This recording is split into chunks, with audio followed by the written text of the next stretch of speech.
Righty. Okay, and I see the recording started, so let's kick things off. Welcome back. Let me share my screen. Best place to start is to do that. Cool, welcome back. And we're going to continue on for what I hope is the next 20 minutes to 30 minutes, just finishing up the discussion regarding the right of use asset, the lessee accounting, and then we're going to jump onto the lessor accounting, maybe touch on a couple of things regarding disclosure, and then jump on to Piper discussion question.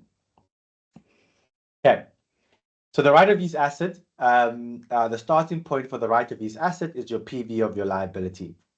So that's why I really like using that PV calculation as my starting point to think about all of my inputs. Sorry. Yeah, hello. Yeah. Oh yes, I the don't question. know if... Sorry. Yes. Sorry. I actually completely forgot to deal with that in the break, and to apologize for that.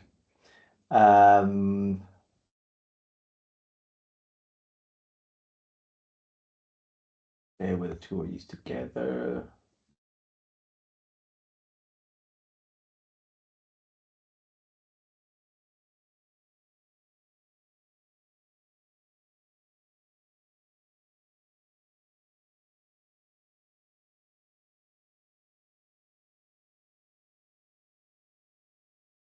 Okay, so Loise's question first is probably the easiest place to start.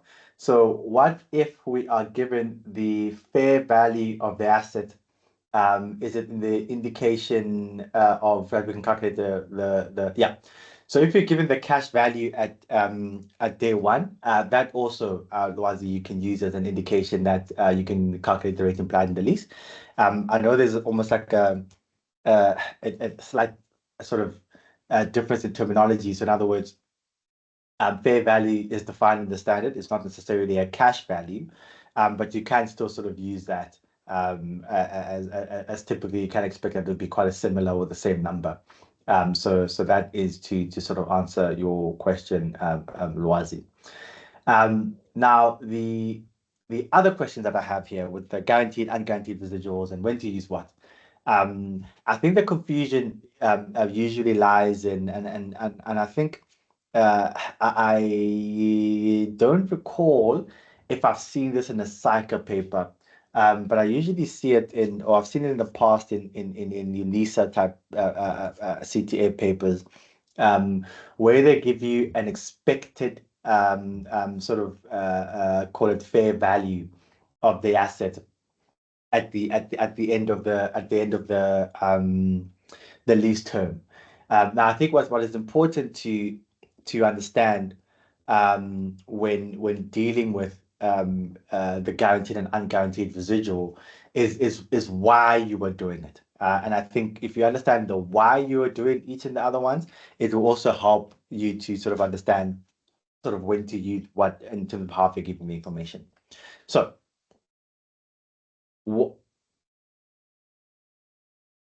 why are we doing what we're doing? So when we are calculating the present value of the lease payments, right? When we're thinking about the future value, so this line item here, right? Like I said before the break, this is a cash flow, right? It's an actual cash payment that the lessee needs to make to the lessor. So the only number that you include here needs to be a cash flow. So the only thing that will be a cash flow is the guaranteed residual, right? So it is the amount that the lessee needs to guarantee that the asset will be worth at the end. And if there's a shortfall in value of the asset that's being returned, that amount needs to be paid by the lessee to the lessor. Now, this number could change depending on, I guess, the value of the asset that's being returned, right? So if you are given that value, that fair value number, right, that what you expect that asset will be worth when it is returned, then that will impact the amount that needs to be paid by the lessee at the end of the lease term, because they need to guarantee a value. So if they're guaranteeing 5,000 and the asset is going to be worth 4,000 in 4 years, then the payment is going to be that extra 1,000. But that's only relevant if they give you that expected fair value, which, like I said, I've only seen it, at least from what I can recall, in UNISA papers, but I can't recall seeing it in a SACA paper to date. If you aren't given that expected fair value at the end of the lease term, then what usually then you can just assume is that the value of that asset will be like zero, and then we need to make that entire guarantee, the lessee needs to make the full payment at the end of the lease term, right? Obviously, if the fair value is expected to be more than the guaranteed residual, then no payment needs to be made, right? So the key is when we're looking at the future value, we're trying to look for a payment, right, that gets made. Now, when we're calculating the rate implied in the lease, right, we're trying to see what interest rate has been implied in the contract. So what we're trying to do here is almost liken it to a loan, right? So the objective here is to say, okay, we've obtained a long-term asset via a lease, company A. Company B has obtained a long-term loan via obtaining a loan from a bank and then buying this asset outright. Economically, both of these two entities are doing the same thing. They are financing their assets using third parties. One is using a bank and one is using a lessor. So how we reflect the accounting should still be quite similar because the substance is still quite similar, albeit we're calling one a lease and we're calling one a loan that is secured on this asset. So how can we calculate an interest rate that's implied in the contract if this contract was a loan? Okay. And then you almost now need to think about your asset as a cash flow, right? Asset coming in is the cash flow coming in. Asset going back is the cash flow leaving. That is the cash flow out to settle the loan, right? So instead of thinking about, okay, we're getting the loan principal and buying the asset, and then presumably at the end of the loan, we repay the principal. In the lease world, think of it as we're obtaining a loan, we're obtaining the asset, and then we're repaying the loan with that same asset. So what does it mean? My principal on day one will be the fair value of my asset that I'm receiving, right? And then my principal repayment at the end will be the fair value of the asset I'm giving back, right? So this FV number needs to now be the fair value of the asset I'm essentially giving back. And that is why you take the guaranteed residual, which is a cash flow, and then you add the unguaranteed residual on that on top, because together, presumably, you're going to get to the fair value of the asset that's being given back. Now, that gets complicated when the examiner that gives you a fair value that we expect this asset to have. And then that's when this whole questions of which number do I put in comes to play, depending on what you've been given. So the answer to that question is you're trying to estimate the fair value of the asset you've been given back, and that's ultimately the number that you need to put as the future value in your rate implied in the lease. And then I'm hoping with that sort of context, because I know there's a lot of scenarios and iterations in the chat there. But I'm hoping with the understanding of sort of what you're trying to do, you can now make sense of those iterations there in the chat. Melanie, do you want to jump in? While I also Hi, how are give you? happiness and yeah, good. How are you? Good, thanks. Do I understand it correctly then, like, if we calculate the interest rate implicit in the lease, this is always seen from the lessor's perspective. So if you have to, so if you then have to calculate the fair value, it would always be the most that the lessor would get out of the deal. So if they give you the residual and the market value, then you would choose the higher of the two. Because The if the market market value. value Yeah. is more than the residual, Yeah. then he's obviously going to choose the market value and not the Yes. So residual. correct. So he'll get back so it's almost like what they're going to get back, right? So Yes, yeah, if he's going to get back, so yeah, the higher of the value that he's going to get back. So if he's going to get back, yes, if the market value is higher, he gets back the market value. If the market value is lower, then what the lessee will have to do is he'll give back the asset, which will be the market value, plus they'll have to pay that extra to get the market yes, value from the market value up to the residual value. Yes, yes. Okay, perfect. exactly. Thank you. Yeah, that's exactly it. Thanks, Melanie. Cool. And I see Happiness, you put a thank you in the chat there. Awesome. Cool. And I know this is always a tricky one, and we don't have much time. So also happy to sort of spend just need to remind me in good time because I may want to get out of here as well. But towards the end of the session, if this is really pressing and you want to sort of discuss a little bit more, happy to discuss it at the end of the session. But you're just gonna have to remind me, like let's say 10 minutes before the end, just so I don't run away before I get the chance to talk about it again. But thank you all for the question and Melanie for your contribution. Really appreciate it. Cool. Right of use assets. So now we've done the lease liability, and that's almost your starting point to the right of use asset. And then all of the items that we now need to capitalize to the right of use asset. Examiners, love. Okay. Yeah, this is a slide back. So again, I don't need to pause for emphasis, but examiners love these items. And then and as you go through them, I'll tell you all the nuances that we like examining. So starting point, lease liability, happy days, that's always going to be a consequential mark. Then we need to start capitalizing stuff. So the amount of the initial measurement of lease liability, we spoke about that. Next bullet, any lease payment made at or before the commencement date. So any lease prepayments. So when you have a lease where payments are made in advance, right? Or lease payments have been made prior to the commencement date of the lease.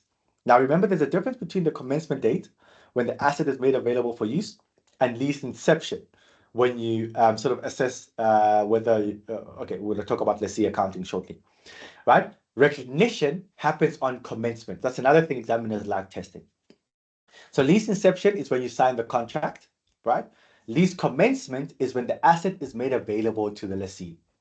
The standard says, recognize your right of use asset and lease liability on the commencement date. So only when the asset has been made available. Now, typically, these two dates are the same when the scenario is silent. So the scenario will just say on X date, X entity entered into X contract, which is a lease. Okay. There is for 9 times out of 10, the commencement date and the inception date is the same day, right? Contract gets signed, asset gets made available. So the one time your examiner chooses to assess this, right, they'll give you information. They'll say on X date, 1st of Jan 2025, this contract was signed. But the asset was only made available on 15 April 2025. Then you know that your journal only needs to be processed to recognize the stuff on the 15th of April, not when the contract was signed. Okay, so that's a very important nuance to remember. Now, any lease payments in that example that I just gave, right, that are made between the 1st of Jan to 15 April, those are almost like prepaid rentals. Those lease payments get capitalized to the right of use asset, right? You don't need to include them in your lease liability. Because remember, your lease liability is the PV of future lease payments from the 15th of April, right? Any lease payments between the 1st of Jan and 15 April, those are prepaid lease payments. Those just get capitalized to the right of use asset. Debit right of use asset, credit bank. Okay. Less any lease incentives, right? So you may be told about any incentives that the lessor is giving the lessee to entice them into the contract, right? It could be like, okay, I'll give you a discount or whatever the case may be. Third bullet, examiner's favorite, initial direct cost incurred by the lessee. Why do examiners like this? Contrast this to the calculation of the rate implied in the lease, where it's only looking for initial direct costs of the lessor, right? So we give you both, and then we expect you to know where to use which one, right? What do we see typically? Just initial direct cost is being thrown all over the place. Just be conscious. Like Melanie mentioned just now, when we're doing this analysis of the rate implied in the lease, we're looking at it from the lessor's perspective, right? So that's why when you add the initial direct cost to your PV line number, it's only the lessor's expenses that are relevant here. Whereas when we're doing the right of use asset, that's the lessee's perspective. What the lessor incurs on his end or his or her end doesn't really matter, right? As if legal entities have genders. What the entity incurs on its end, it's its own responsibility. Here we're just looking at lessor initial direct costs. And last bullet, similar to sort of PPE, we're just capitalizing those dismantling costs or decommissioning costs, etc. This last bullet is also quite nice because it allows examiners to integrate some IAS 37 sort of principles in there too, right? Those provisions and capitalizing those. Okay, so examiners favorite this, adding a few items to capitalize on initial measurement of the right of use asset. Just the key one just to bear in mind is that initial direct cost, right? I think that's the one that's quite common that examiners like to see whether or not you know whose direct cost to treat where. And then lastly, IAS 37 integration is also quite nice. And then of course, those lease prepayments, just be comfortable with that. All right. Then I think we're going to go to subsequent measurement. So after the commencement date, so remember, like I mentioned, at the recognition date, initial measurement, afterwards, subsequent measurement. What do we do with the right of use asset? We just depreciate it, right? Chances are it's going to be on the cost model. Therefore, it's just normal depreciation, as we know and love, using principles in IAS 16. Right, with the period of depreciation, right? Just remember in terms of the lease term, or if a shorter period over which management intend to use the asset, we're not using the economic life, right? Because we don't have the right to use the asset for its entire life. As a lessee, we only have the right to use it over the lease term as a maximum, and then maybe a shorter period if that's management's intention.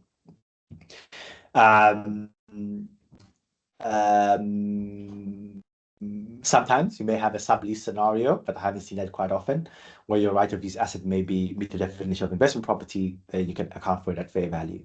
But in all honesty, I haven't seen that sort of often in an ITC scenario.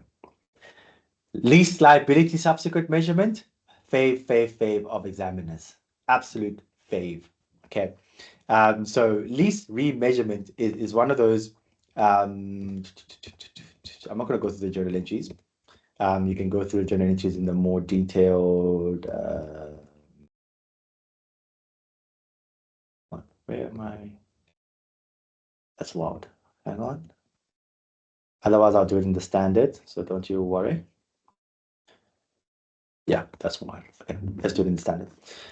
So the notes don't have a specific section. The ones on CTA have it, so don't stress about that. The ones online, these are obviously just an attempt at almost just summarizing the notes. But yeah, there's a piece that's missing in there that I think is important for us to cover. So here it is in the standard. So lease remeasurement or subsequent measurement of leases is extremely important. An examiner's favorite, one of the core areas of lessee accounting. Make sure you're comfortable with it. So what does it look like? It looks like amortized cost type accounting, but it's not amortized cost, right? That's number one. So what do we need to do? We need to increase the lease liability by interest, right? Calculated using the interest rate that you use. So whether you use the incremental borrowing rate or the rate implied in the lease, whichever one, you're going to increase your liability by that interest. Then you're going to reduce it by any lease payments as defined. And then paragraph C is where where the love is for examiners. Then you need to remeasure the carrying amount of a liability. Now, let's talk terminology. Remeasurement, right? You're remeasuring the liability. Now, a remeasurement can come from 1 in 3 scenarios. You have a reassessment. This is the most common scenario you're going to see in an exam. You have a lease modification. This is awareness level, so you're not going to see a lot of it. Or you're just going to see it in principle. And then you've got to reflect a revision on in-substance fixed lease payments. This I haven't seen. And like I mentioned, it would be quite tricky at an IAC to incorporate this. However, not to say it's impossible for them to bring this in. In fact, I may have seen it once, but I can't remember in one exam. But yeah, the last one's not common at all. But the first one is by far the most common. A reassessment. So a reassessment of what, right? So there can be multiple reassessments, events that you need to think about. So from paragraph 39 here, you got some reassessment events.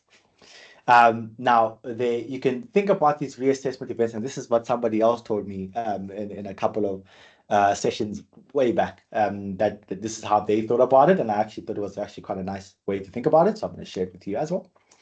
Is the reassessment events can be bucketed into two boxes, right? The reassessment events within the control of the lessee, and those that are not within the control of the lessee. And depending on which reassessment event you encounter, the key thing that gets impacted is whether or not when you remeasure your lease liability, so remeasure means you recalculate this again as at the remeasurement date, right? The key is whether or not you keep the discount rate the same or you change it. That's the key question.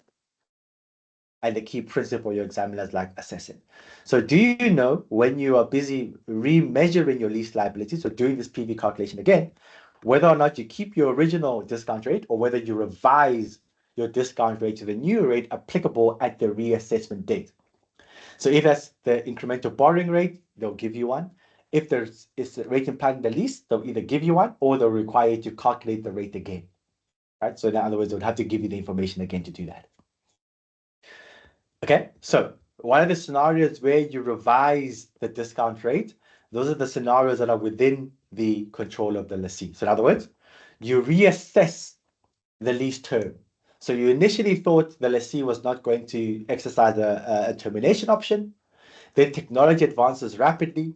And then all of a sudden, a year later, we actually conclude like, hang on, it's actually quite certain that this lessee is going to terminate this lease. So now we're changing the lease term from, let's say, 5 years to down to 3 years. Okay, that's the reassessment. So now we need to remeasure our lease liability from one that reflects 10 years down to one that reflects 3 years, right? So when we do our PV calculation again, the discount rate we're going to use is going to be revised, right? Either they'll give you the rate or we need to recalculate it. But the principle remains the same.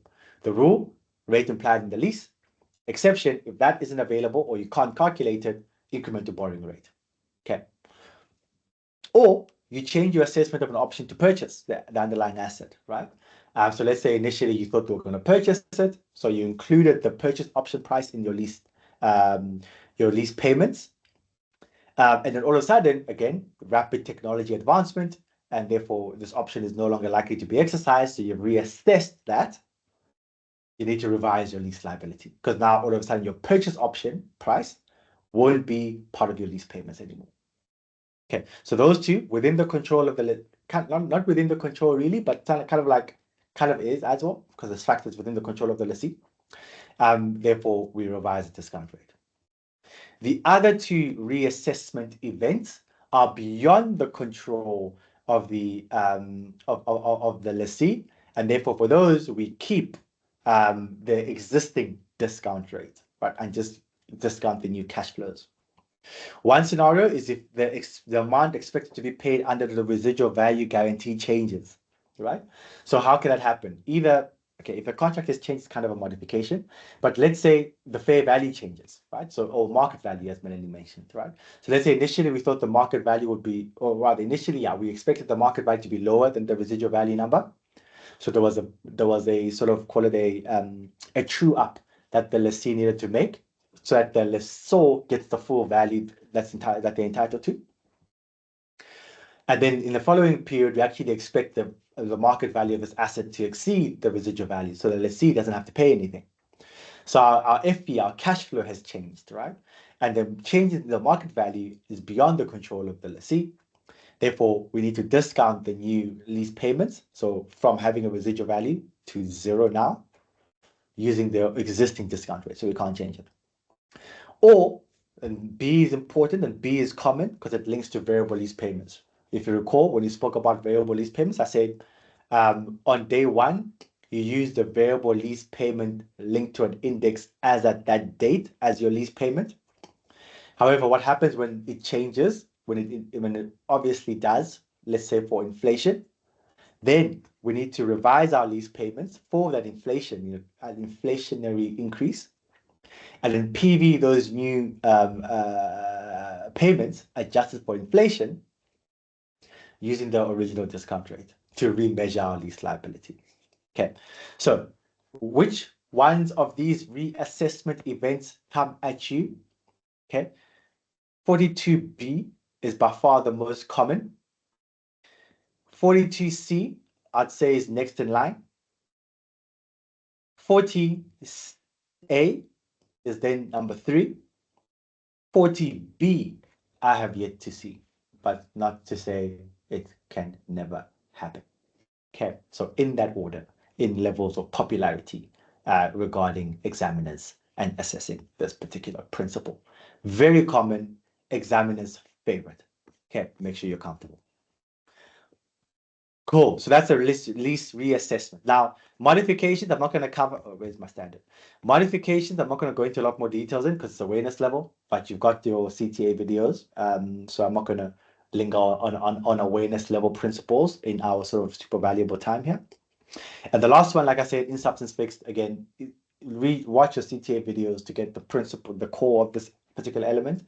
But I haven't seen it often enough to warrant a specific. It'll take us easily 15 minutes to discuss this principle.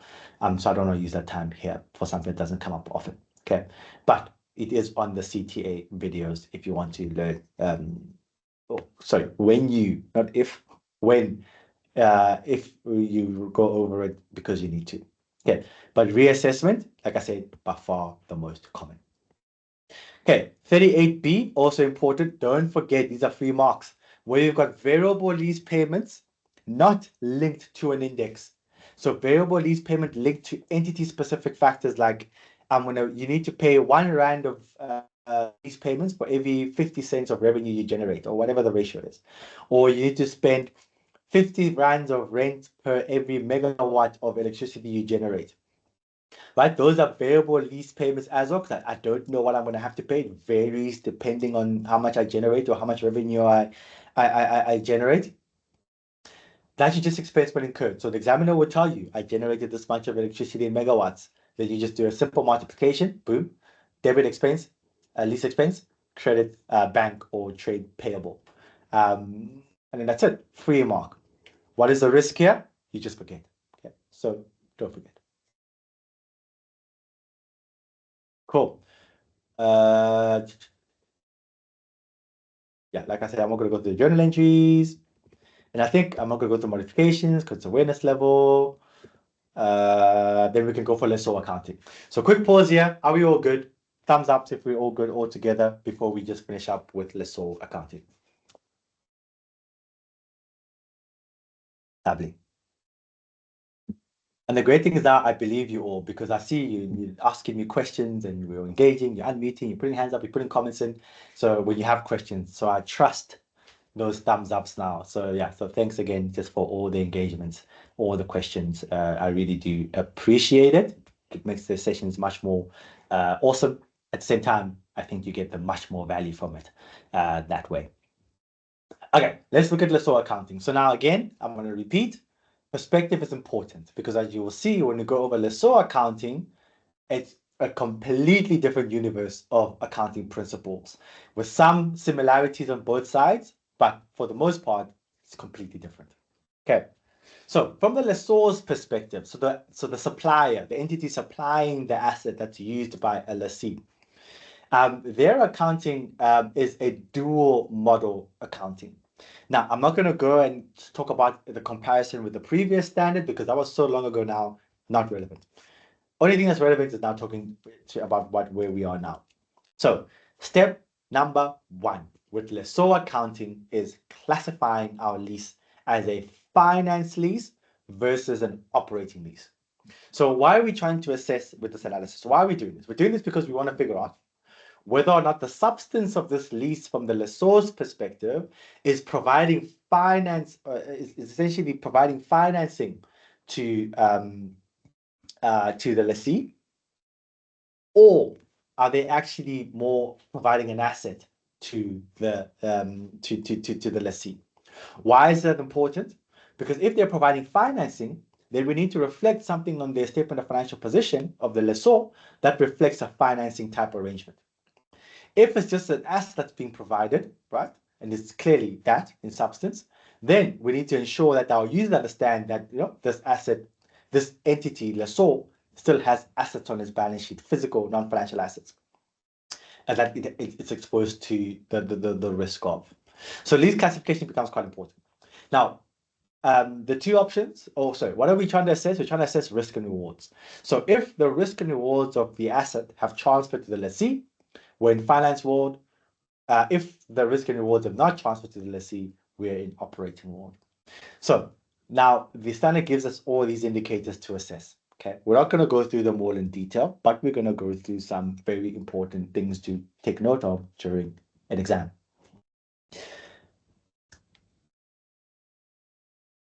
Accounting from a lessor's perspective can come at you two ways. You can either see it as a discussion question or a calculation question.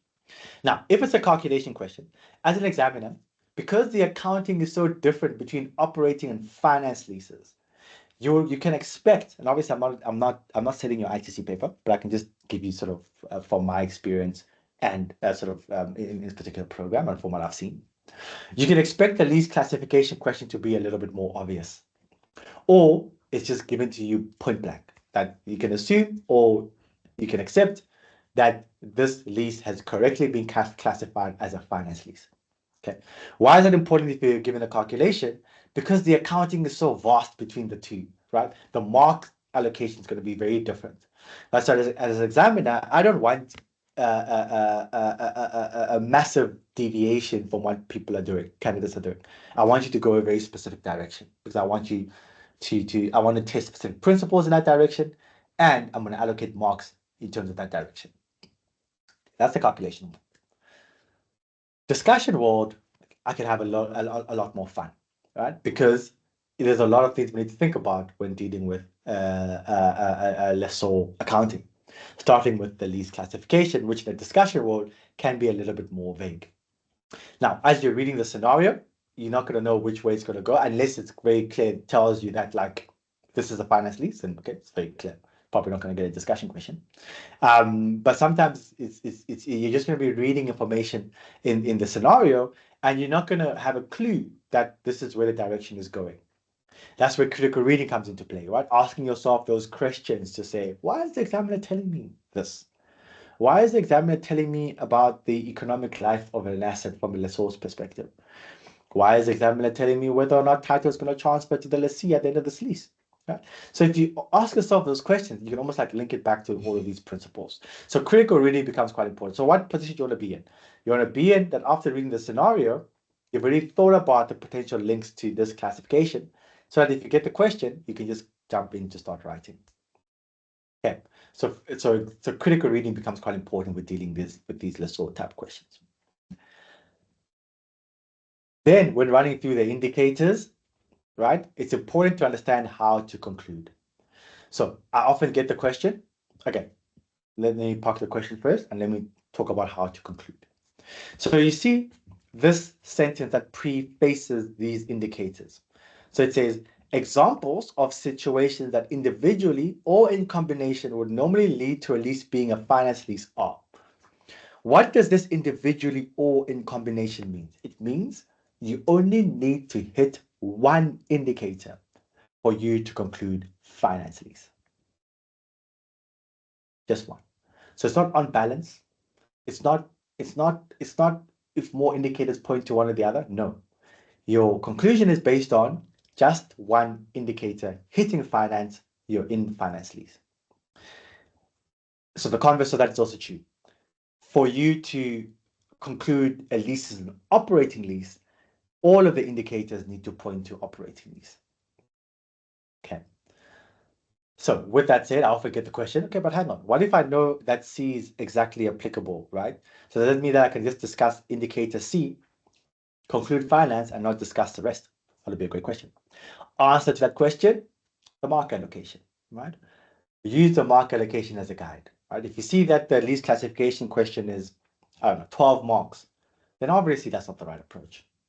If you see the lease classification question is just 3 marks, or maybe even 2, then obviously that is the right approach, right? So use a mark allocation as a guide to dictate just how much you are going to write. That point that I made with lease definitions again becomes quite important. Your conclusion. Forget if it's a discussion question, no one cares if you're going to get the correct answer. I care that you know how to conclude. Can I see that you know that because you've just hit one indicator, you're in finance? Can I see that you know that the only way that operating is appropriate is if you hit none of the indicators? And if your conclusion demonstrates to me that you know that principle, I'm going to give you that conclusion mark, or you're going to get that conclusion mark. But because that's what the conclusion mark is assessing. It's not assessing whether or not you get to the correct answer. It's assessing whether or not you know how to conclude based on your analysis. Okay, so don't stress about the right answer. Stress about having a correct analysis and concluding correctly. Okay, and then a nice little another tip from an exam technique perspective, and I like doing this with all indicator type requirements. When you apply each one, or at the end, just conclude quickly. So for example, let's say the contract transfers ownership at the end of the lease term to the lessee, right? What is the wrong thing to do? The lease transfers ownership of the underlying asset to the lessee at the end of the lease term. According to the lease contract, ownership of asset Y gets transferred to lessee X at the end of the lease term of Y years. Moves on. Poor exam technique. Why? There's no need to theory dump, right? To rewrite this whole sentence again and then apply. Just write down the second thing that I said. The equipment lease transfers ownership of the equipment to entity X at the end of the lease term of 5 years. Just do that piece. That's all you need to write. Efficient. Applying the principle at the same time. This suggests finance lease. A mini conclusion for point A. Then move on to the next line. That is an appropriate way to apply that requirement. It's efficient. And that mini conclusion is awesome because at the end of the day, it's going to allow you to conclude correctly. So then by the time you're done applying all these 5 indicators, and there's actually 2 more on the other page that are less common, but you still need to think about them. You can very quickly just look at your page and be like, fine, what are my conclusions? Okay, I see finance at least once. Cool, I'm going to conclude finance. Okay, it also makes your life a little bit easier. Okay, there are 3 extra indicators here also that are in the standard. Just learn them, know them, but they're far less common. They're very like specialized or very exceptional indicators that only apply in exceptional circumstances. So because of that, usually you don't see them often, but just be aware of them because sometimes you may need to think about them. Tanya? Hi, just confirm that you can hear me. Can hear you, yes? Okay, perfect. Now I just want to just take you one step back. So you said obviously if it's a finance lease, only one of these examples need to be made. Okay. 100%. But Yeah, now you correct. said when it's a operating lease, all of them. You mentioned something. What has to be met for it to be an operating lease? Because it's not just one of them or one thing. Correct. So for operating Yeah, lease, all of them need to not be met. Oh, okay. So it's the same ones. It's just for them it needs to be no, no, no, no, no. Exactly. Okay. Okay. Yeah. Thank you. Exactly. As soon as you have like no, no, yes, no, no, finance lease. Thank you. Cool. Thank you for the question. All right. So that's, I think those are all the nuances and nuggets I feel I was sharing from an exam technique perspective and how you need to be thinking about these particular requirements. Again, I'm not going to go through all of them in detail. That's all online, right? You can find that on SharePoint, where we meticulously go through these requirements with some examples as well. But in this, I'm just trying to share with you how you should be thinking about them from an exam technique perspective. Cool. So lessor accounting in the finance lease accounting world, you're going to be accounting for the net investment in a lease, right? It's important to get the terminology right in terms of what is what, right? So net investment in the lease is essentially the present value, right? So it's the present value of all your lease payments discounted at the rate implied in the lease. But now remember, we're now back to that guaranteed residual, fair value, market value, unguaranteed residual story again. Because from the lessor's perspective, you're accounting for the essentially what Melanie described as the most beneficial outcome to the lessor, right? So you see here when you present value to get the gross investment in the lease, right? It's the full investment, right? So it's not just the cash flows, it's everything the lessor has invested into this lease. So it includes the asset.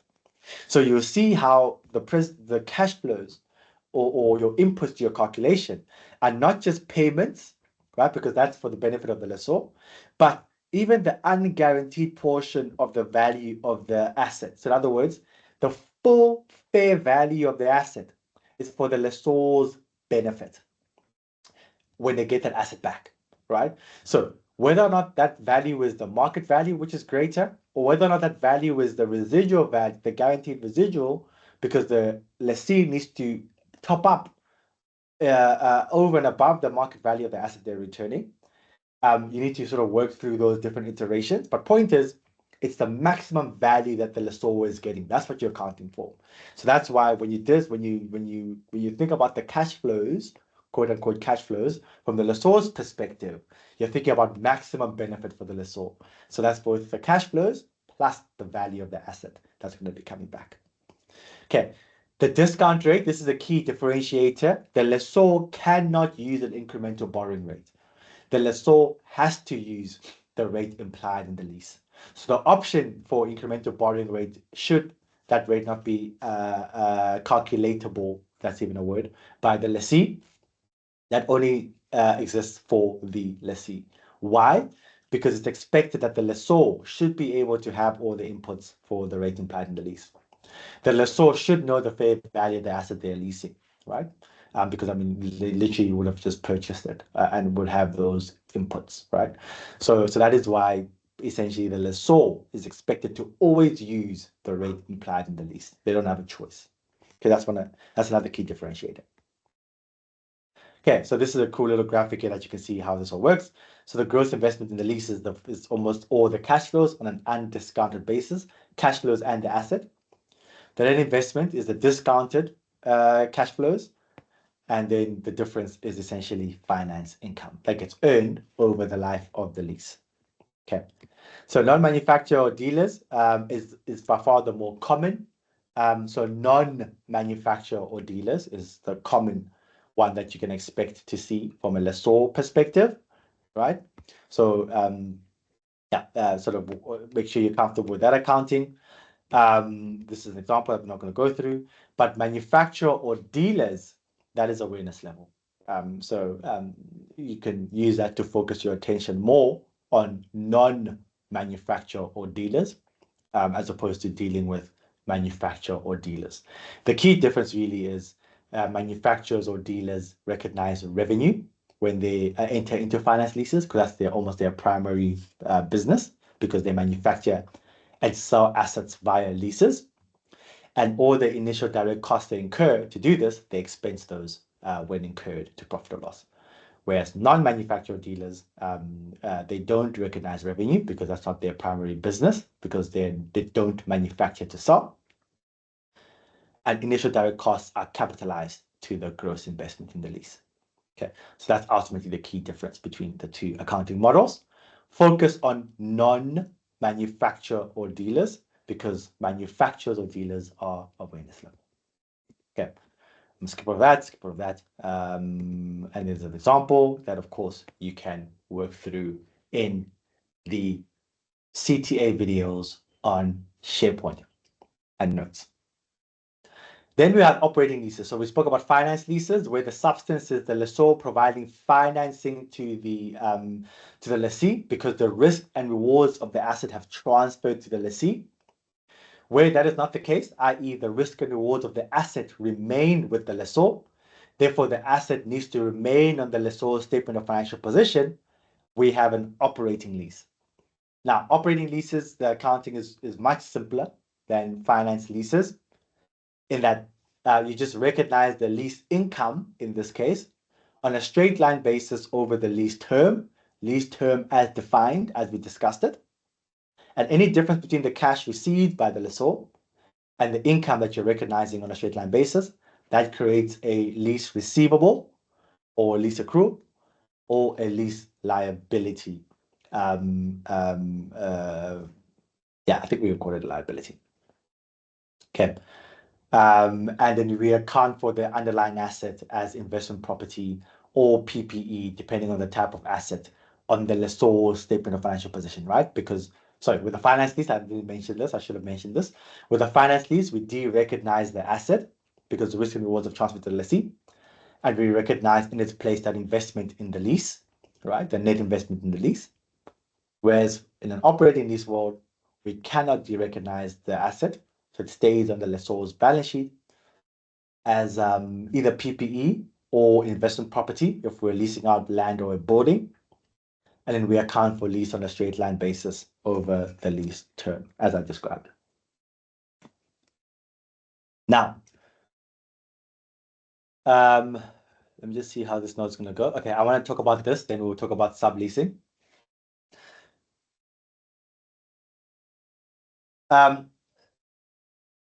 Leases in a group context ended up being one of the key complexities of the new leasing standard. Because without going into a lot of detail, in the previous accounting standard, there was a lot more symmetry between the two accounting treatments from the lessor and the lessee's perspective. Therefore, in a group context, it was much easier to eliminate intercompany leases. Now, with the new accounting standard, as you can see, because we have two different models for accounting for leases, for a lessee and a lessor, where we have an intergroup lease, the consolidation considerations can be quite challenging. And as there's one thing that examiners love along with the word challenge is assessing things that are challenging, firstly. But secondly, it's nice to test this, even though you have to dedicate quite a lot of marks to this. And we can even see in our Piper question shortly. I can't remember how many marks, but I'm pretty sure there's quite a lot of marks dedicated to this because there's a lot of stuff that you have to do to account for to account for an intergroup lease at a group level. But it's lovely as an examiner because it allows an examiner to test multiple principles at the same time. So integration of accounting principles, right? So remember at an IAC level, not only do we like integrating now different accounting standards. So yeah, a previous example that I mentioned was IAS 37 provisions with initial measurement of a right of use asset, right? That's an integration with different standards. Here would be an integration between IFRS 16 leases and IFRS 10 consolidation procedures. Where there's opportunities for integration, examiners really like testing those areas. But of course, you can also get integration across disciplines. So accounting and, say, valuations, for example, or accounting and tax with deferred tax, as another example. One thing to note is that you'll never get a scenario where an acquirer acquires a business in a business combination. And at that point in time, at the acquisition date, there is an existing lease between the acquirer and the acquiree, now parent and subsidiary respectively. Reason is that would be a pre-existing relationship, which is scoped out of your syllabus. What you will encounter or could encounter is a scenario where the lease is entered into after the business combination. So while the parent subsidiary relationship exists, then a new lease is entered into. In that scenario, you could see in your exams, because then there's no pre-existing relationship that's scoped into your syllabus. So just something probably potentially just to be aware of, sort of going forward. Now, in my mind, dealing with an intergroup lease shouldn't be complex, right? But it is, and I'll accept that it is, right? And why do I say it shouldn't be complex? It shouldn't be complex because your principles apply the same when you're doing consolidation entries for anything really, right? Because when you're doing eliminating journal entries, when you consolidate, you just literally need to ask yourself three things. One, what do I need to do at a group level? So what does my group financial statement need to look like? Two, what has the parent done? Three, what has the subsidiary done? Right? If you put what the parent and subsidiary does together, right? So you combine them, step one of a consolidation, you're going to have this mush, essentially, of just line items that are being processed. Then your question is, okay, is the combined of the two appropriate? So does that reflect what I need to say at a group level? Your answer in an intergroup lease scenario will be no, definitely no.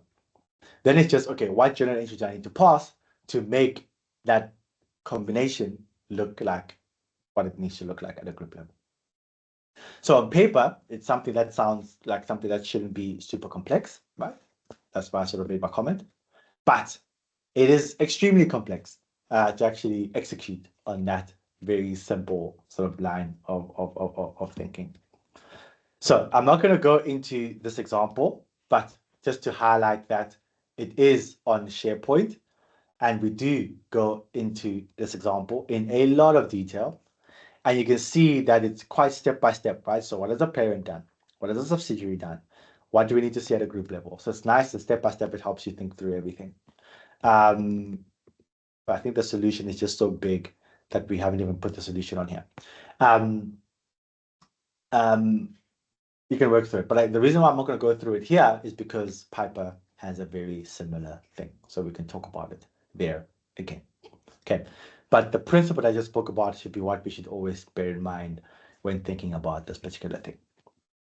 And then subleases, I'm not going to jump into it. You can sort of work on this with the CTA videos online in a lot of detail in terms of how you deal with a sublease, which is ultimately just another lease, right? So it's just another lease that you have to assess from a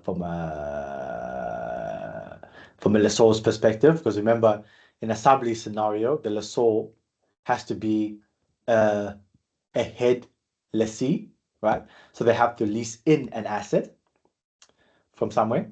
So they're in the that's what is referred to the head lease, so the original lease. And a party is going to be a lessee in that contract, so the head lessee.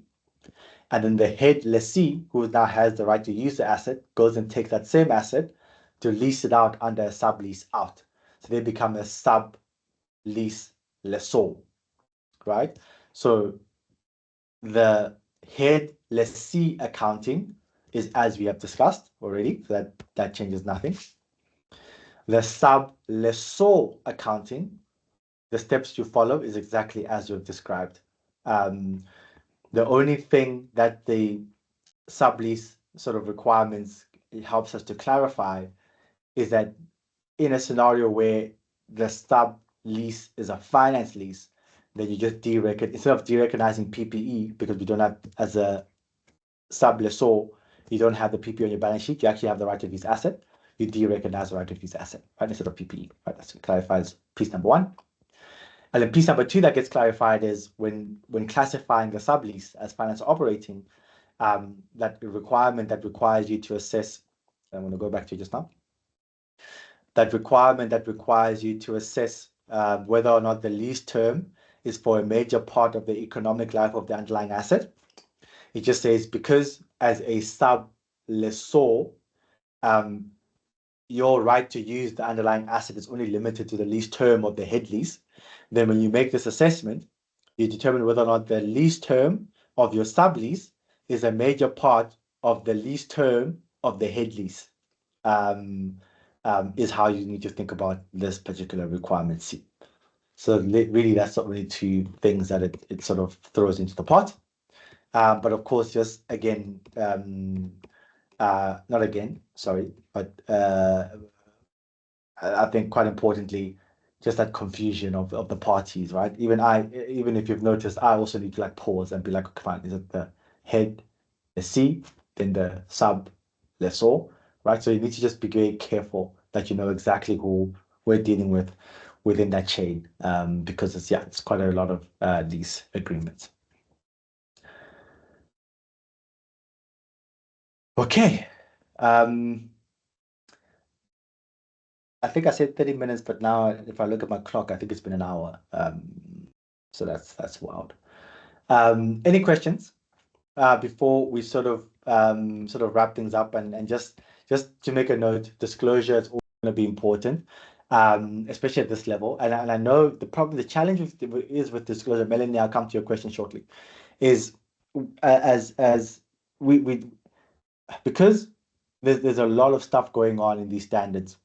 A little bit of time gets dedicated to disclosure, and this can sometimes be at the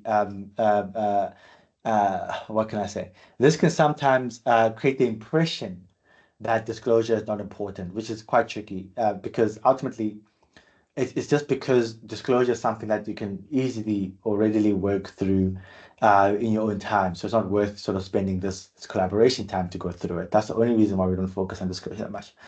But that's not to mean that it's not important. So why is disclosure important? Because if you pick up any set of financial statements, which is sort of what I put on the screen here for a screenshot from ShopRite from a couple of years back, you won't find a journal entry in ShopRite's financial statements, and you won't find a journal entry in anyone's financial statements.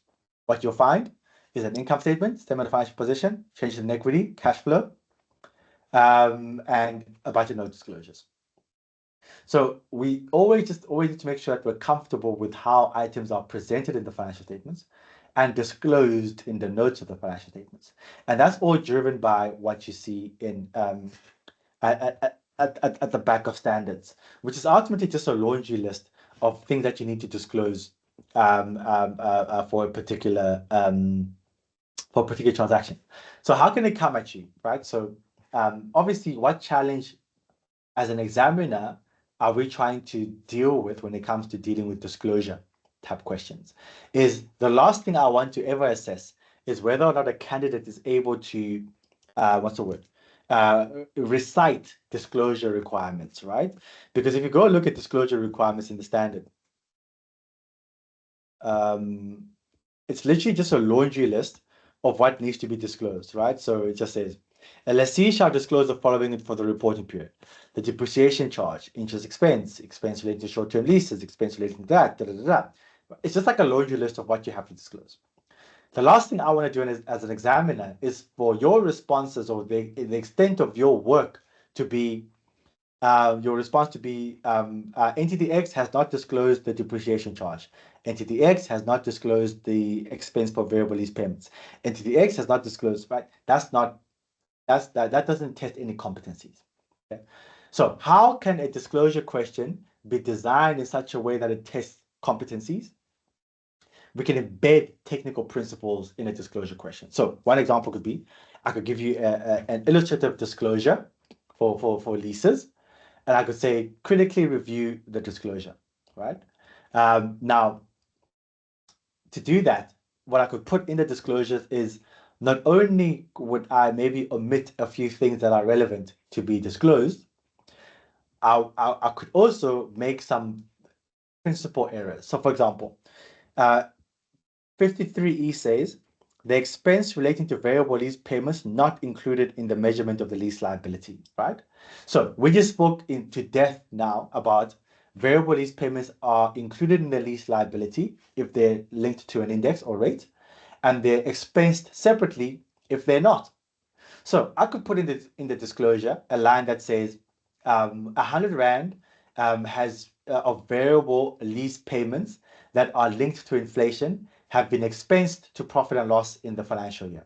Okay, so clearly, two things are wrong there. One, principally, I've accounted for that variable lease payment incorrectly, obviously. And secondly, I provided the wrong disclosure because I don't need to disclose that separately, right? So then that's where now that you see now where that critical thinking comes into play, right? With using my technical acumen to say that principally that's incorrect. So I see that you've done something from your disclosure that I don't agree with. But secondly, we don't need to disclose that, okay? But then I also mentioned that I could potentially also put some missing disclosures inside my disclosure. So how do you tackle those? The wrong way is to say, entity X has not disclosed depreciation. Entity X should disclose depreciation. Wrong. Why? That's theory dumping, right? What is the examiner looking for? They're looking for why you believe depreciation needs to be disclosed.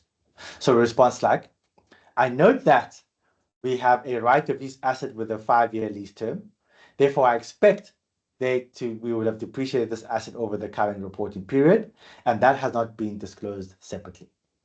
Then you're saying, okay, if I as an examiner, I'm like, oh, I can clearly see where you are getting that expectation for this disclosure from and why we need to disclose that. So very subtle difference, but the former was a theory dump, right? So you're just giving me a laundry list of missing disclosures versus an actual response that demonstrates critical thinking. You saw something, you had an expectation, your expectations weren't met in what you were reading, therefore you raised a review comment, right? That's those acumen and skills that you would have been chatting with Melanie about in the previous sessions. So be mindful of that when it comes to disclosure questions and how they can come at you. Or you could be asked to draft a disclosure as an example. And then obviously that will also be mixed in with some technical principles that you need to be thinking about when drafting a disclosure. Okay. Melanie. Hi, sorry. No worries. Okay, so my question is with regards to leases and VAT. How many times do you actually see it in IAC that VAT needs to be included in the calculations? Is it common? And if VAT needs to be accounted for, how and when? Good question. In ISC, and I've been trying to think back while you've been speaking, I don't think I recall that being tested with a lease. It's definitely very common at a CTA level, but I don't recall seeing it at a IAC/ITC level. But that's not to say it's not important, because it's quite a very interesting area of integration, complex area of integration as well. So that's potentially why we haven't seen it often. So I wouldn't say that needs to be ignored. It is in the notes, your CTA notes, where we deal with VAT from the lessor and lessee's perspective. So you can get a flavor of how that all works. But yeah, it depends on a multitude of things. That's the tricky part about dealing with it now, because it would take us easily 15 minutes to discuss it. But firstly, it depends on whether or not your lessor lessee is a VAT vendor, obviously. And if they are, then it depends on whether or not, because now the tricky thing about VAT and leases is that you have this now an income tax. Right? Let me throw in income tax in there as well, because now you've got the same contract that gets looked at very differently, whether you're looking at it from an accounting perspective versus a income tax/VAT perspective. So from an accounting perspective, we just spoke about all the accounting. From a VAT perspective, right, then you have to sort of determine whether or not your lease meets the definition of an installment credit agreement, right? That is either a sale or a lease. And then if you meet that definition, then the VAT implications are very different, right? Where if it does meet the definition, the VAT gets upfronted, right? So accelerated essentially, right? And that sort of impacts then sort of the VAT and impacts the accounting as well, because you need to deal with VAT first and then accounting. And then depending on whether or if it doesn't meet the definition of an installment credit agreement, then the VAT just follows the normal supply rules. And depending on whether or not it meets the definition of an installment credit agreement or not, then from an income tax perspective, you also have different requirements where the income tax implications also get accelerated. And then you get like an allowance, section 24C, I think it is, cap C, allowance that you get as a relief. If not, then normal sort of gross income / deduction rules apply, where you including taxable income as you receive the lease payments or you deduct as you make the lease payments. So it's a web of sort of it's a web of it depends, right? And I spoke about everything it depends on. So I don't want to go into detail now here, but to come back and answer your question. Question number one: have I seen it often? ITC, IAC, not often. Does that mean that it's not important? No, it's actually a very interesting area of integration between accounting, VAT, income tax. Am I going to deal with all the nuances now? No, it'll take us forever because it's that complex and there are that many iterations. What can you do to help yourself get up to speed with an important area of integration? Definitely CTA videos on SharePoint. They deal with this particular question specifically. There's literally an example on it that we cover. Okay. Cool. And I saw your thumbs up, so I think we're good on that one. Thank you very much. Thanks, Melanie. Okay. If no other questions, I think we've been at this for an hour. So what I want to do is I want to just kick things off by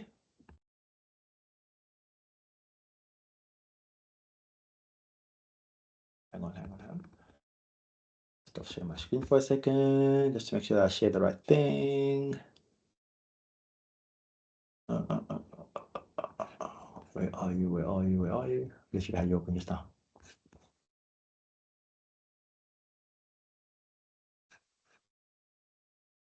Ooh,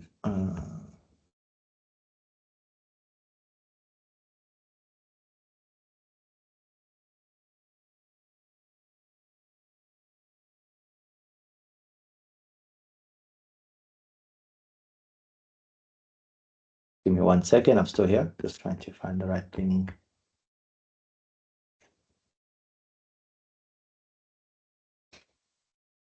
Share. Almost there. Cool. While I'm busy trying to do this in the background, let me just try multitasking and sort of speak to you so there isn't any awkward silence. I'm just trying to pull the question. So do the same thing on your side, please. Pull out the question from the question bank. We're going to jump into Piper and discuss it from the beginning. Our objective will be critical reading as we sort of run through Piper. And we're going to jump into the scenario first, which I'm sharing on my screen that you should be seeing now. And yeah, so we're going to jump into Piper first. Sorry, we're going to jump into the scenario first. Demonstrate some critical reading. I'm just looking at the time here. So it's 11:30. Let's just round up. So it's 11:30, which means that we've got an hour and a half left. Okay. So in an hour and a half, what I want us to do is I want to spend 45 minutes to 50 minutes working through the scenario, exhibiting some critical reading, some technical competence, which is the bulk of this, some of those acumens as well, which we'll be sort of speaking through as we sort of go along. And there's a lot of acumens in this particular sort of fact pattern. And then discuss any principles we need to discuss and revise on as we go along. And then I want then to chat about the required, where we're going to have a look at the detailed look at the required, plan the required. That's also a very key step in the whole process. And like I mentioned, we definitely won't have time to redo this question. So that's not going to be the objective. I will go into the solution to point out a few things that I think are worth highlighting as well, because they're very important things in the solution that I think should come out. This is a past psycha paper, albeit it's a past ITC paper, but still very relevant for in case of our preparation. So let's jump right into Piper. This is just sort of a summary of all the competencies and the coverage areas. No, so Tanya, I see your question regarding can we turn it around and start with the required. Let's start with a one thing that I just want to just check. If anyone, I think what's better, simulate the actual exam or do the required first?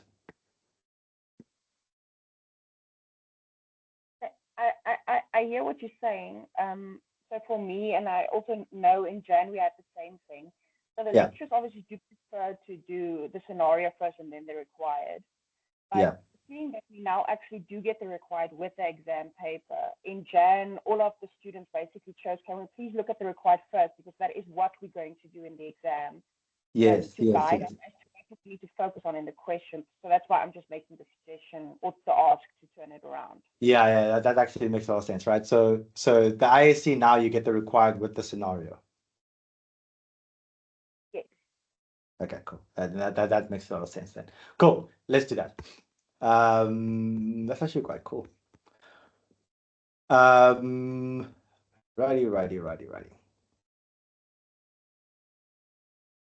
So I'm actually trying to think. That's actually quite interesting. I think I'm very keen to sort of hear your views in terms of what your approach is, just in general. You can just put in the chat. Just a quick response. I just want to do a bit of a survey. Even if you get the required first, would you A, look at required first and then go to the scenario, or B, read the scenario, read the required, and then come back to the scenario again with that context of the required. Just to get a flavor in the chat, just so I could get a sense. I'm debating in my mind what approach I would take. But yeah, please just share in the chat. And I'll take the results of the survey when we're done. So let's go. So A, so we need to prepare adjusting journal entries required to correctly account for the GRUDM in Alcorn separate financial statements for financial year 2023. So I'm not gonna, what I'll do though is I'm not gonna sort of do I'm not gonna do like a major plan for the required at this point. I'm just gonna go through the required to give us the context. I may make a few comments. After we do the scenario, I'll come back and I'll do the detailed planning. Cool. So prepare adjusting journal entries required to correctly account for the GRUDM and Alcorn separate financial statements. Okay, so I think important things to call out for me here would be we're preparing adjusting journals, right? So I think journal entries in general are quite nice because I think that's where most of us we have a lot of comfort in that space. So always a pleasure to see, or nice to see us being asked to do journals, something most of us have comfort doing. So to correctly account for the GRUDM in Alcorn's separate financial statements. So at this point, I don't know what the GRUDM is, nor do I know who Alcorn is, right? So that context, if I'm reading this for the first time, is irrelevant for me, or rather, I wouldn't be able to contextualize. But I think what the point is that would be quite important to extract from here would be in the separate financial statements. So just sort of reading separate financial statements, I would then say, okay, potentially I may have a group scenario here. So I just need to be careful when I'm thinking about responding to this, that my perspective is at a separate level. I don't get sort of bogged down by everything happening at a group. Financial year 23, I don't know when the financial year end is, but at least I know which financial year we're dealing with. Okay, journals and dates not required. That's good to know, right? So I don't waste my time doing all of that. And only include those journal entries the information permits. So the information obviously is going to limit me to what I can provide journal entries for. I just need to be mindful of that. Okay, next one, again, prepare more journal entries. And I see Happiness mentioned that struggling with journal entries. I guess yeah, my point was more like a generalization. But yeah, I do sort of acknowledge if you maybe you struggle with journals, but then maybe you're a bit stronger with discussion type questions or other type of thing. But yeah, I think for the journal entries, yeah, we can have a little bit of a specific conversation when you talk about the actual required or the solution, if you'd like, regarding what specifically you struggle with journals. But yeah, to fully acknowledge if that's an area that you're trying to prepare specifically for. So now we're doing performer journal entries requires. So performer implies at a group level, right? So, okay. So again, reiterating the fact that this is a group scenario to correctly account for the GRUDM. So the GRUDM has come up again. Okay. So now again, solidifying that separate versus console levels, right? In my mind. Okay, cool. This is going to be quite important then for this particular question. And the new lease agreement in the consolidated financial statements of Piper Group for financial year 2023. So financial year 2023 again becomes quite important. The group, I've got the name of the group company now as well. And then I need to think about this from a console level. So now those two layers become quite important. If I was reading this code, I'd be quite peculiar to understand what this new lease is. But at the same time, it makes sense, right? Because ultimately, like I mentioned, an existing lease is scoped out of your syllabus. So it makes sense that there's a new lease in a group scenario, in that there could be, and they actually say very specifically to create the account for the GRUDM and the new lease. Okay, so for me, it makes me think that there potentially could be an intercompany lease that I need to be thinking about, but I don't know because I'm just reading a required. So irrespective of your answer in A above, okay, so now there's obviously a link between, right, this GRUDM here and this GRUDM down here. But in the required is telling me to, irrespective of what I've done up there, right, assume the total cost of the GRUDM in the separate records of Alcon after processing your adjustment referred to in Part A is 6.6 million rands. Okay, so now what are examiners trying to do here? Obviously, there's a consequential nature to these two questions because the GRUDM in Part A almost flows into the GRUDM into Part 2. But what examiners are trying to reduce, like I mentioned at an IEC level, is the variation in the solutions that candidates provide. So, so ultimately, what the examiner will try and do is stuff like this to say, listen, whatever you've done up there, just forget about it. For the purpose of this required, assume this, right? That's ultimately what they're trying to do. They're trying to almost like make sure that two questions are kind of as independent as possible to reset you, so that you can continue on your merry way afresh. Now, what is the wrong thing to do? The wrong thing to do is to go back to Part A and make changes to what you've done to try and get to this number down here, right? It happens all the time. Don't waste your time. Doesn't matter. And the worst part is when it's a discussion. So usually what happens, or sometimes what happens is, in required A, it will say, discuss whether or not the contract with the GRUDM, for example, is a lease. And then question 2 will say, assume the contract is a lease, provide the journals. So what people do is they're like, oh my goodness, it's a lease. And they go back and then they try change a few things around here, change their conclusions, change their arguments to make the contract look like a lease. Wrong, wrong, wrong, wrong, wrong, right? Key is it says, assume it is. So, I mean, it could not be a lease, so we just said assume it is one, right? So yeah, so don't fall victim of that poor exam sort of choice, technique choice. Bullet number 2, performer consolidation journal entries in respect of the changes in the owners and equity resulting from Alcon's ordinary share issued is not required, right? So don't need to worry about sort of dealing with the journal entries in respect to Alcon's ordinary share issuance. So again, I have no context to that. Just that we shouldn't be accounting for that. And then last but not least, I think that's the last question. Yep.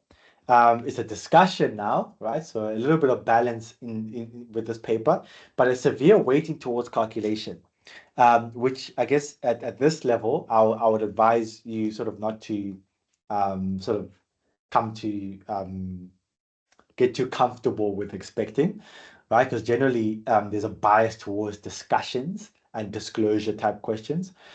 So this is quite a lot of marks dedicated to journal entries, which is not common, right? Especially in these days. So just be sure to be comfortable with discussion. Typically, there's a bias towards written or discursive type questions. So either discussion or a review. So the question now is, discuss how Piper's lease with Keller would affect. So, okay, we know Piper is probably the group company or the parent. Not really sure who Keller is, but we need to sort of look at it from that perspective. So we need to discuss it from Piper Group's consolidated financials as at 31 December 2022. So in the previous period. So that gives me an indication a little bit of the year end. So we talk about last year's accounting. And two, Piper's consolidated financial statements in the current period. Or consolidated statement of, oh, this is actually quite important. Sorry, let me, I'm busy speed reading now because I'm trying to sort of catch the break. So very important nuance here. So I'm not sure who Keller is. However, it's Piper Group's consolidated statement of financial position as of last year, okay, versus Piper Group's income statement in the current period. Okay, that's a very important nuance there, right? So not only do we have different reporting period, we are discussing the impact in different statements. Okay, so be very careful there. And this mark allocation is immense, right? 16 marks up here for this discussion and 4 marks down here for this discussion.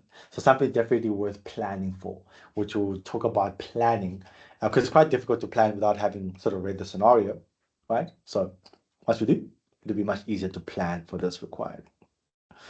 We're not required to provide any calculations. What we always see, calculations. You're wasting your time. And even worse, journals, right? And we're going to talk about this a little bit more when you look at this required in detail. Question says discussion. We get responses like, and therefore, to correctly account for the below, X should have debit this account, credit that account, amount. No one asked for that. You're going to get 0 marks. Even if your journals are correct, they can be beautiful, right? With narration, with everything. 0. Why? You didn't ask for journals. You were asked for a discussion.